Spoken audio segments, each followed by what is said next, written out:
The message came on a quiet Tuesday morning, and it changed everything humanity knew about the universe. For 300 years, humans had looked at the stars and wondered if they were alone. They sent signals into the darkness. They built telescopes and satellites. They dreamed of meeting other life forms. But the universe remained silent until now. The Keth Empire had been watching Earth for centuries. They observed humans crawl out of caves, build cities, split atoms, and reach for the moon. They watched and waited, never making contact. But now, for reasons unknown, they had decided to speak. Their message was simple. Send your finest representatives to our homeworld. Prove that humanity deserves a place among the stars. Refuse, and Earth will be forgotten forever. The United Earth Council did not waste time. They assembled the best diplomatic team they could find. Soon, a man of 53 years with gray hair and wise eyes, would lead the mission. He had negotiated peace between warring nations. It ended conflicts that lasted generations. If anyone could speak for humanity, it was him. G-1 came next. She was 40 years old, tall and strong, with short black hair and a soldier's discipline. She had served in 3 wars and survived them all. Her job was simple: protect the team at any cost. Hannah was the youngest of the senior members at 32. She had spent her life studying languages, both human and theoretical alien ones. She could speak 12 Earth languages fluently. Now she would try to understand a language from the stars. The team was complete. Or so they thought. 3 days before departure, one of the junior analysts fell sick. A rare infection spread through his lungs, and doctors said he could not travel. The council needed a replacement fast. Tai-ho was 22 years old. He had graduated from university only 1 year ago. He worked in the basement of the council building, reading reports and writing summaries that nobody important ever read. He was quiet, thin, and unremarkable in every way. When they told him he would join the mission, he thought it was a joke. Gi-won opposed the decision loudly. She stood in the council chamber and argued for an hour. Tai-ho was too young, too inexperienced, too soft. He would be a liability. He might get them all killed. But there was no time to find anyone else. The Keth had given humanity 30 days. 27 had already passed. Tai-ho packed a small bag and boarded the ship. The journey to the Keth homeworld took 3 weeks. The ship moved faster than light, bending space in ways Tai-ho could not understand. He spent most of his time alone, reading everything humanity knew about the Keth. It was not much. The Keth were old. Their empire had existed for over 50,000 years. They had conquered 1,000 worlds and ruled them with absolute power. Their queen had lived for 3,000 years and showed no signs of aging. Some said she was immortal. The Keth valued strength, tradition, and order. They looked down on young species like humanity. To them, humans were children playing with dangerous toys. Tai-ho read about their rituals, their beliefs, their strict caste system. He memorized names and titles, studied their art and music.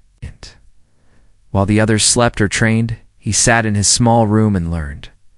G-1 noticed. One night she found him in the ship's library, surrounded by holographic texts. "You should sleep," she said. "I will," Tai-ho replied. Soon, she watched him for a moment. "Why do you study so hard? You are just a replacement. Nobody expects anything from you." Tai-ho looked up at her. His eyes were tired but focused. "That is exactly why I must try harder." Guan said nothing. She turned and left. But something in her expression had changed. Just a little. The Keth homeworld was called Veth Prime. It was a planet of crystal and shadow, where towering spires reached toward purple skies and rivers of light flowed through ancient streets. The air smelled of flowers that had no name in any human language. The humans were escorted by guards in silver armor. These guards were tall and thin, with skin like polished stone, and eyes that glowed faintly blue. They did not speak, they simply walked, and the humans followed. The throne room was vast. Its ceiling disappeared into darkness above, and its floor was made of something that looked like frozen starlight. Hundreds of Keth nobles lined the walls, watching the humans with curious and hungry eyes. And at the center of it all sat Queen Velith. She was beautiful in a way that hurt to look at.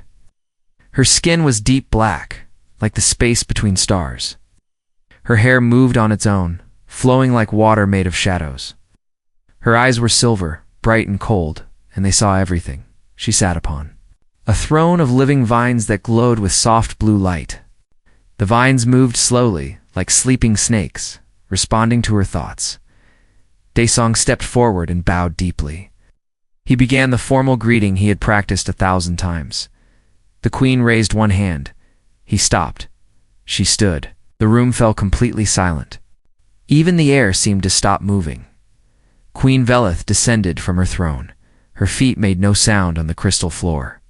She walked past Daesong without looking at him. She walked past G1, past Hannah, examining each human for just a moment before moving on. Then she reached Taedasho. He stood at the end of the line, trying to make himself small. His heart pounded so hard he was sure she could hear it. He kept his eyes down, afraid to meet her gaze. But she stopped in front of him. She stood there for what felt like hours. Then her hand reached out. Her fingers, long and elegant and cold as ice, touched his chin. She lifted his face until their eyes met. Tae-Ho could not breathe. Her silver eyes were like looking into infinity. The queen smiled. It was a small smile, but it held something ancient and hungry. "This one," she said. Her voice echoed through the chamber like music and thunder combined. "He will be mine." The room exploded into chaos. Daesong shouted something. Kuwon reached for her weapon. Hannah grabbed her arm and held her back. The Keth nobles whispered and gasped among themselves. But Queen Velith did not move. She kept her hand on Taeho's chin, kept her eyes locked with his. Around them, the world fell apart, but in that moment, there was only the two of them. "You shine so bright," she whispered, soft enough that only he could hear. "I have waited 3,000 years for a light like yours." Ho found his voice. It came out as barely a whisper. "I do not understand." The queen's smile widened. "You will." She released him and turned back to her throne. Guards surrounded the humans, keeping them in place. Commander Rin, the queen's military advisor, stepped forward with his hand on his sword. "The queen has spoken," he announced. "The human male will remain. The others may leave or stay as they choose. This matter is concluded." This matter is "Not concluded," Daesoon said, his voice firm despite his fear. "We came here as diplomats, not as offerings. We cannot simply take one of our people." Commander Rin looked at him with something like pity. "You do not understand, human. The queen does not ask. The queen decides." Giwon stepped forward, her body tense and ready for violence. "Then you will have to go through me." The guards raised their weapons. The nobles backed away. The air crackled with tension, and Taeho, standing alone in the center of it all, realized that his life would never be the same again. The tension in the throne room was thick enough to cut with a knife. Giwon stood ready to fight, her hand on her weapon. The Keth guards surrounded the humans, their strange energy blades humming with deadly light. One wrong move, and blood would spill. Daesong knew this. He had spent his life reading people, understanding what they wanted, finding paths through impossible situations. Now he needed to find such a path again. "Please," he said, keeping his voice calm. "Let us discuss this properly. Came in peace. We did not come to start a war." Commander Rin tilted his head. His blue eyes showed no emotion. There was nothing to discuss. "The queen has invoked the right of selection. It is older than your entire species. It cannot be undone." "What is this right of selection?" Hannah asked. Her voice shook slightly, but she pushed forward. Understanding was her strength. "Please, explain it to us." An old Keth stepped forward from the crowd. He wore robes of deep purple, and his skin had faded to a lighter gray with age. This was High Priest Mora, keeper of the Keth's ancient traditions. "The right of selection," Mora began, "grants our queen the right to claim any being from any species as her eternal consort. It has been used 17 times in our history. Each time, it has brought great change to our empire." Eternal consort. The words hung in the air. "You want Taeho to marry your queen?" Guwon asked, her voice filled with disbelief. "Marriage is a human concept," Mora replied. The bond is deeper. It connects to souls across time and space. The chosen becomes part of the queen herself. Taeho listened to all of this in silence. His mind raced, trying to process what was happening. Just this morning, he had been a nobody, a replacement, the least important person on the team. Now an alien queen wanted to bond with his soul forever. He stepped forward. Everyone turned to look at him. "May I speak?" he asked. Commander Rin frowned. "You do not have permission to address the court. Let him speak." The queen's voice cut through the air like a blade. She had returned to her throne and watched the scene with silver eyes full of interest. "I wish to hear what he has to say." The court fell silent.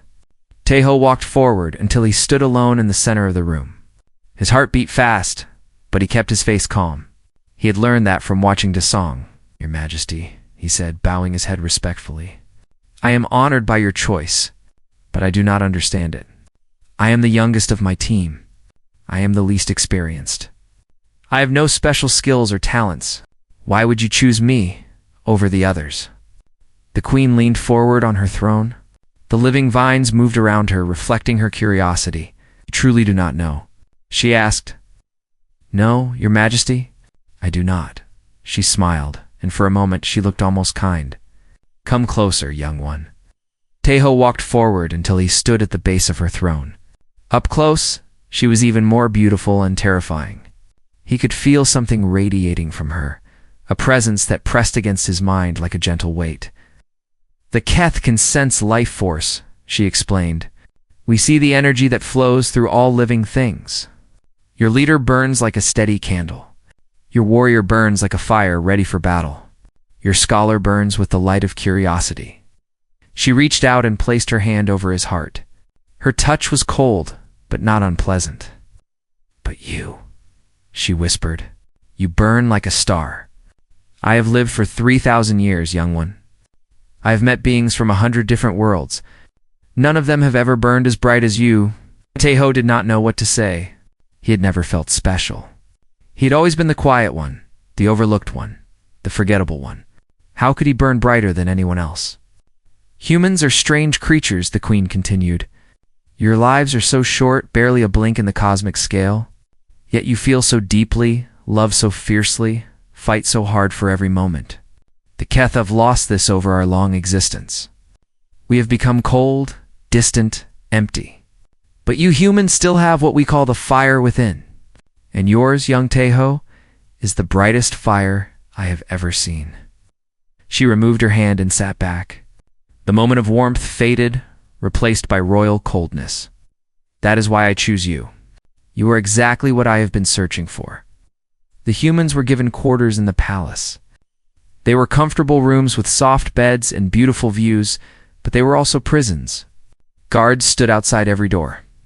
There was no way to escape. That night, Taeho sat alone by his window, looking out at the alien stars. His team had argued for hours about what to do. Daesong wanted to negotiate. Ji-won wanted to fight. Hannah wanted more time to study and understand. But none of them had any real power here. A knock came at his door. When he opened it, he found High Priest Mora standing outside. "May I enter?" the old Keth asked. Tae-ho stepped aside.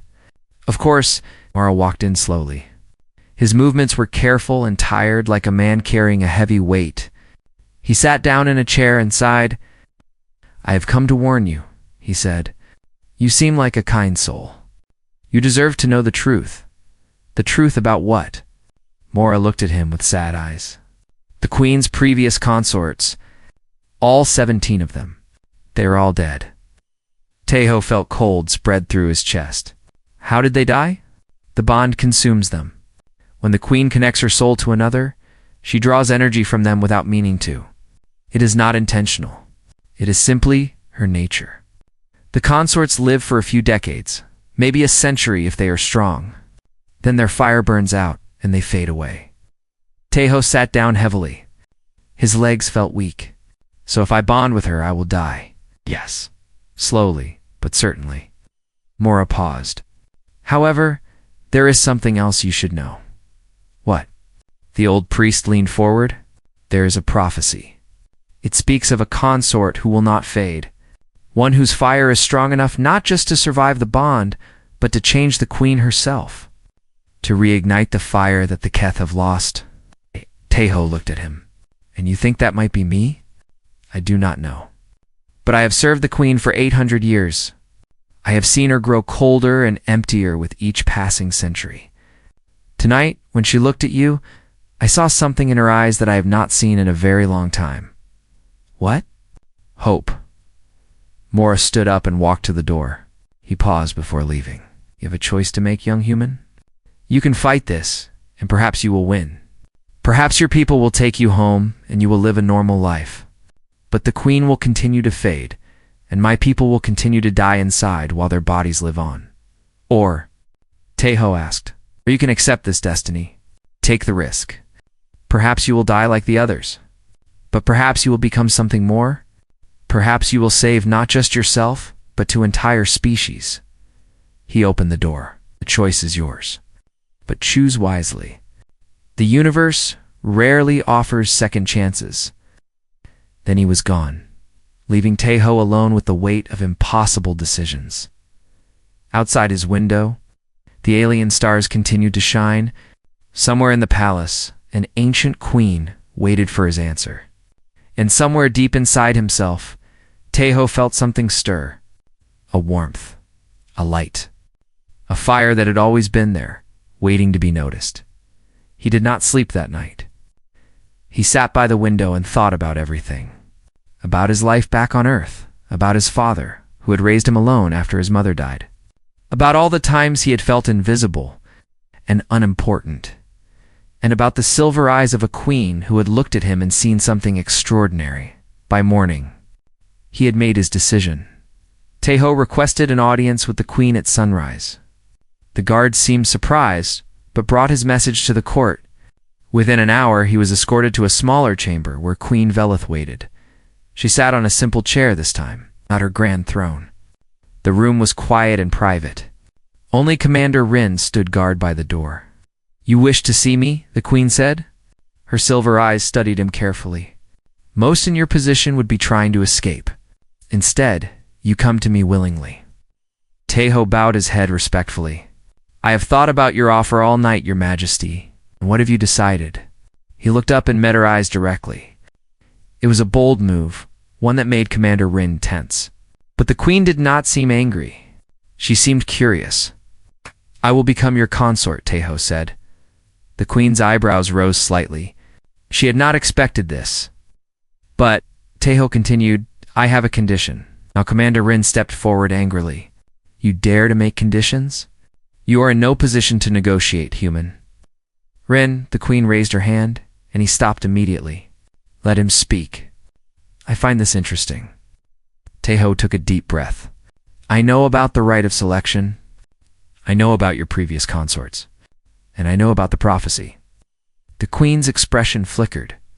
For just a moment, something like surprise crossed her ancient face. The priest told you, she said.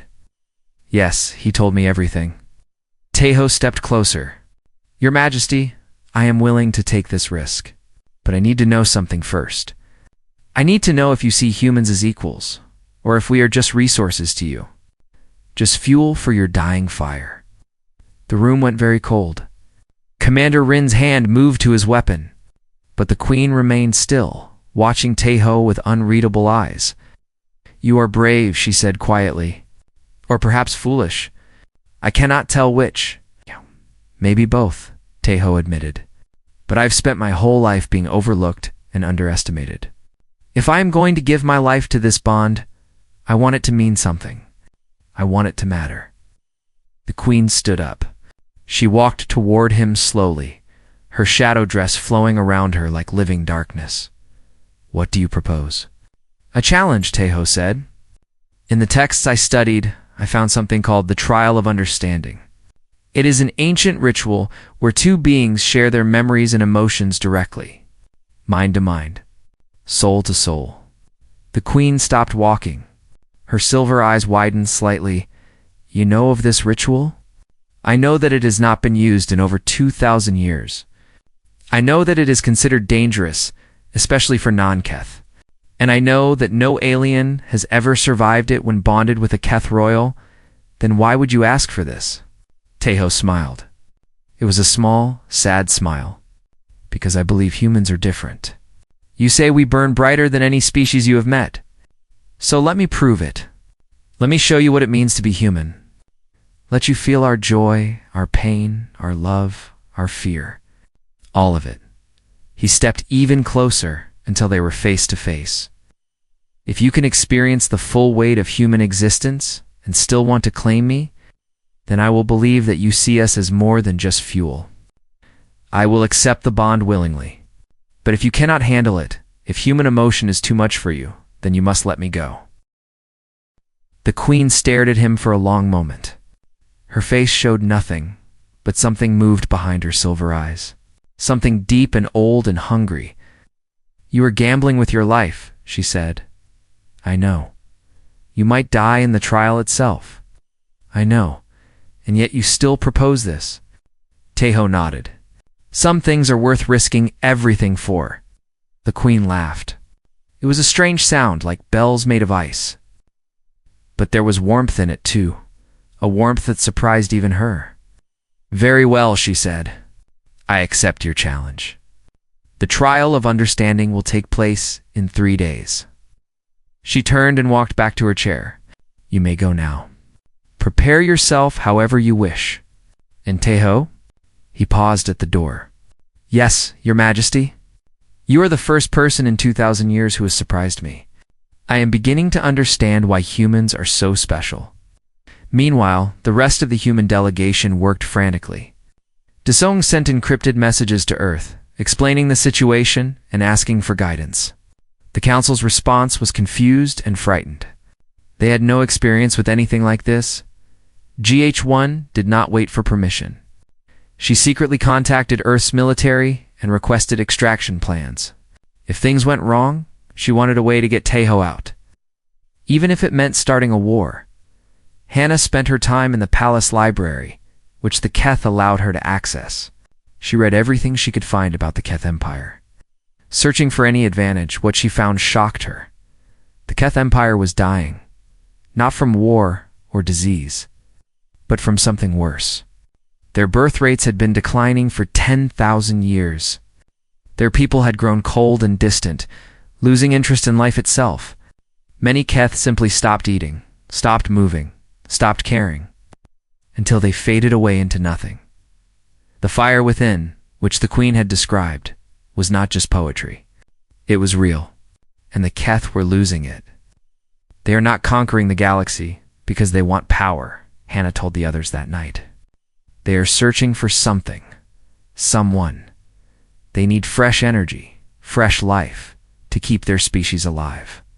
So we are just batteries to them, G1 said bitterly. Maybe, Hannah admitted, but maybe not. The queen did not have to choose one human. She could have demanded thousands.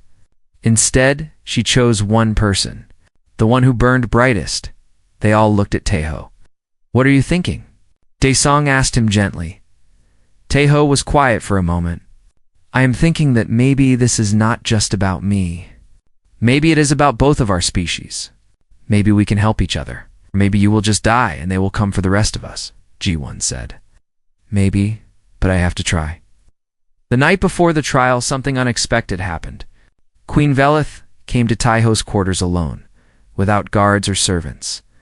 She knocked on his door like a normal person. He let her in. Too surprised to refuse, she walked to his window and looked out at the stars. Without her royal presence, without the weight of her crown, she looked smaller somehow, almost fragile. I could not sleep, she said quietly. I have not been unable to sleep in over 500 years. Teho stood beside her. Are you nervous about the trial? I am not sure. I have forgotten what nervousness feels like. She turned to look at him. I came to ask you something. Anything. Why did you really propose the trial? You could have simply refused the bond. Your people might have found a way to take you home. Instead, you chose to risk everything. Why? Teho thought about the question carefully. Because of something the high priest said. He told me you have been growing colder and emptier for centuries.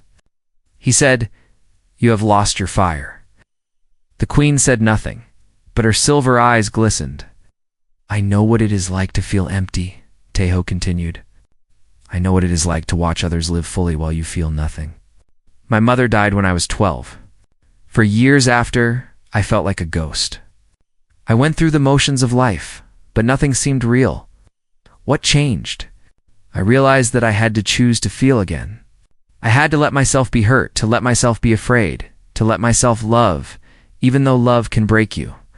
It was the hardest thing I have ever done, but it was worth it." He reached out and took her hand. Her skin was cold, but he held it anyway. "Tomorrow, I will show you what it means to feel. All of it. The good and the bad. The joy and the pain. And maybe, if I am lucky, I can help you remember what you have lost."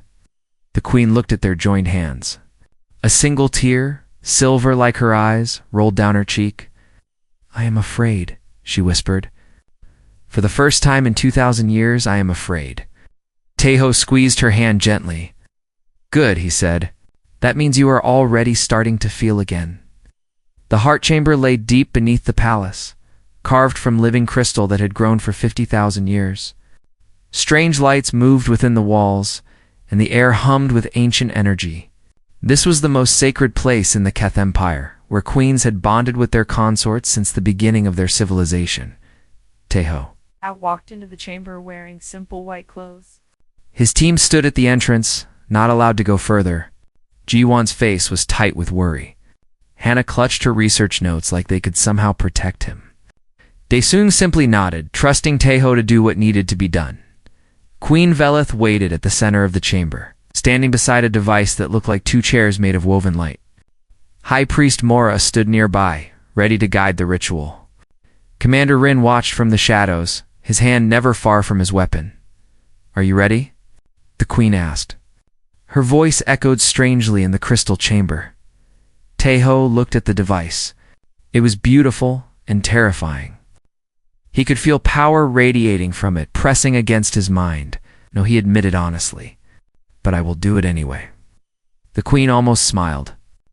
Courage is not the absence of fear. It is moving forward despite it. Someone wise must have said that. I did. Just now, they took their places in the chairs of woven light. The moment Teho sat down, he felt the device come alive. Threads of energy wrapped around his arms and legs, gentle but firm. They climbed up his neck and touched his temples. Mora stepped forward. "The trial of understanding will now begin. Your minds will be joined. Your memories and emotions will flow between you. There is no way to hide anything. There is no way to stop once it starts. The trial ends only when both souls have been fully shared." He looked at each of them with ancient, serious eyes. "May your fires burn bright enough to survive." The device activated. Teho felt like he was falling into an endless ocean. Colors and sounds and feelings crashed over him in waves.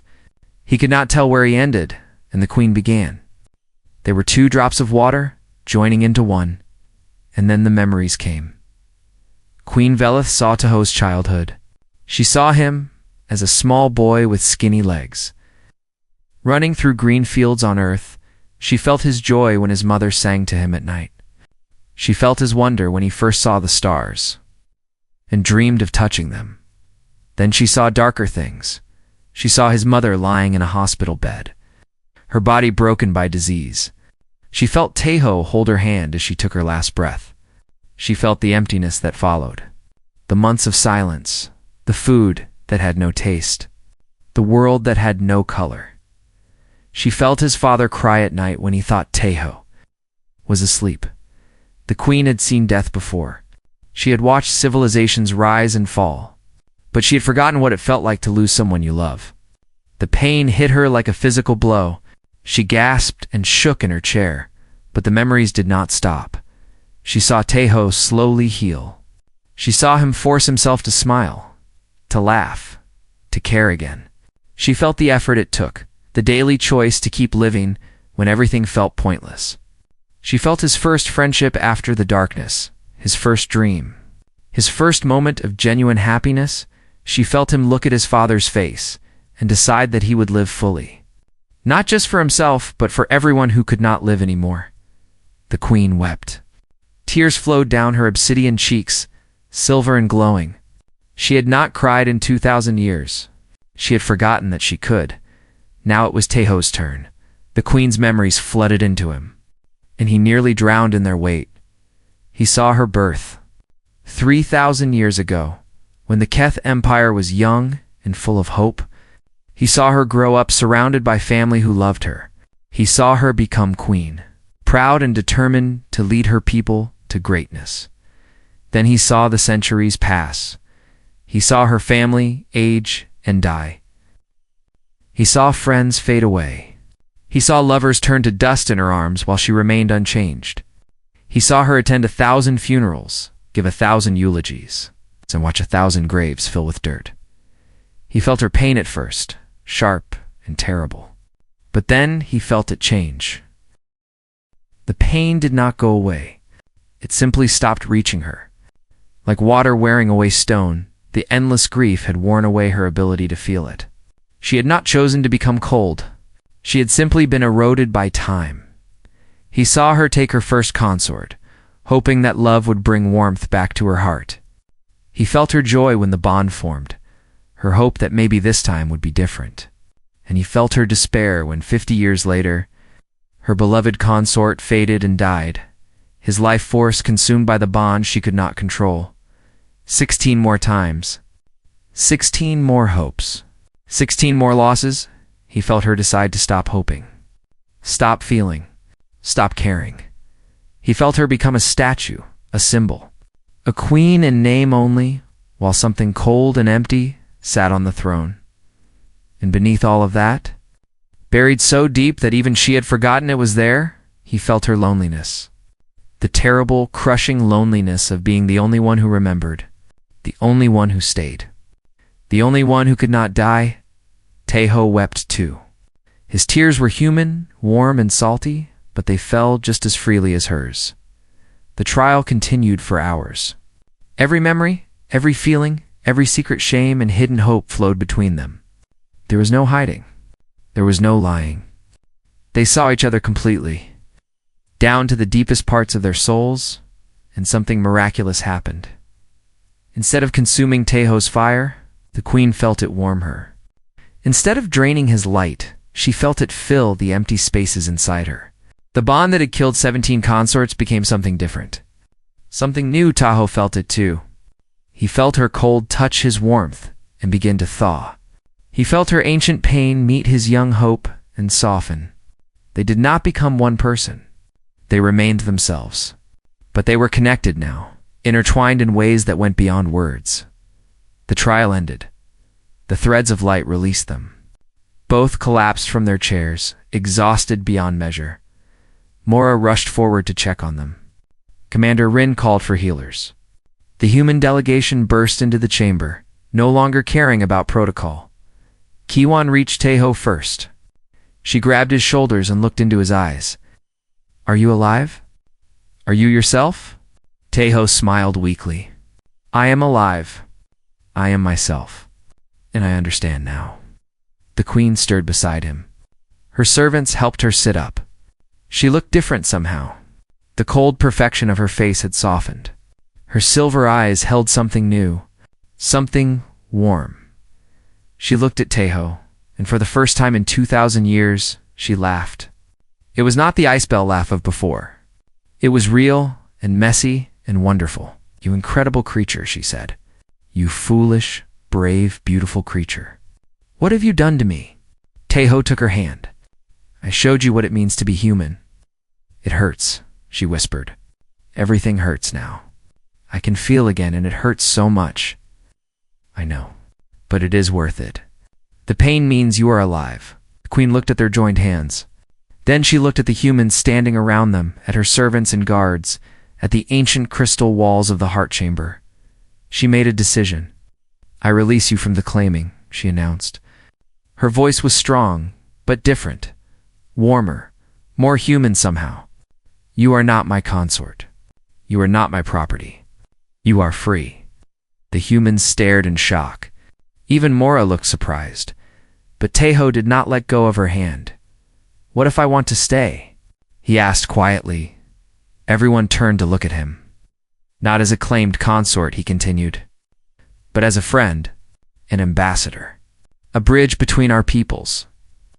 The queen studied him for a long moment. Then she smiled, and it was the most genuine smile that anyone in that chamber had ever seen from her. I would like that, she said. I would like that very much. 3 months passed on Veth Prime, and everything changed. The trial of understanding had done more than save Taeho. It had transformed Queen Velith in ways no one had expected. For 3,000 years, she had ruled with cold precision, making decisions based on logic and tradition. Now she ruled with something else. She ruled with heart. The changes started small. She began asking questions instead of giving commands.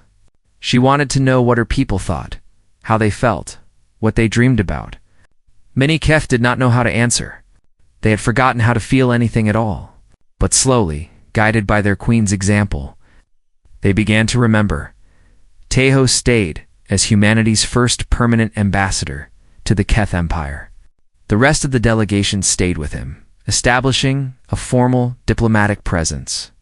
Earth sent supplies, scientists, artists, ordinary people who wanted to be part of something historic. Daesong worked tirelessly to build treaties and agreements. His experience as a negotiator proved invaluable as he navigated the complex politics of the Keth court. Many nobles still viewed humans with suspicion.